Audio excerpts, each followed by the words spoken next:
sobra kayo. Sobra.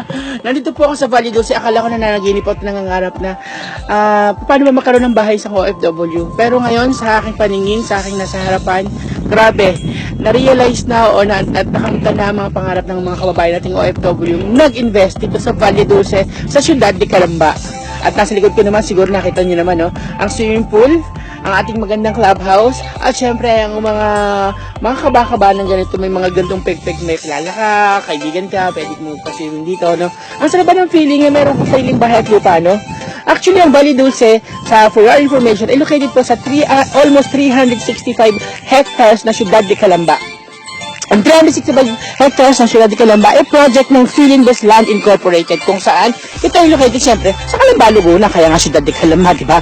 At sa loob ng siyudad de Calamba ay maraming subdivisions. Nandiyan ang Aldea Real, Ventura Real, Montebello, meron tayong mga technopark sa loob nito, meron tayong Ascenso Village, which is commercial space, at maganda po nito, sa loob ng siyudad de Calamba ay magkakaroon po ng hospital, ng mall, magkakaroon din po tayo ng theme park, magkakaroon din po tayo ng simbahan dito, magkakaroon din po ng mga transportation terminals, clinics, magkakaroon, maraming establishment na papasok sa 365 hectares na property ng Philinvest Land sa loob ng siyudad de Calamba.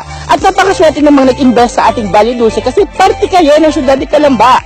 Itong phase 1 actually, nakikita niyo po siguro, wala na pong ginagawang mga bayat lupa dito kasi po, sold out na ang phase 1 ng Valle Dulce. Congratulations! Sold out na po siya. At may good news po ako sa inyo. Ano bang good news? Good news, hindi na po kayo kakasalan. Matagal pa po yan. Ang good news po is, mag-o-open na po ang phase 2 ng Valle Dulce. Clap, clap, clap! Congratulations! Ang sarap-sarap naman ng feeling.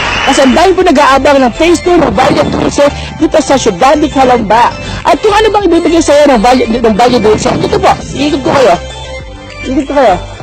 Ayan, may basketball court, may children's playground, clubhouse, at kung gusto mo na mag-swim, ito ang swimming pool. At syempre naman, kung magandang bahay, application bahay mo, napilin kayo ng bahay mo, ayun o. Tatawid ka lang, maaari nga po yung terrace, swim ka na agad, diba? So, yun po yung, naramdaman nyo ba yung hangin? Sobrang fresh ko talaga, no? Parang hindi summer dito.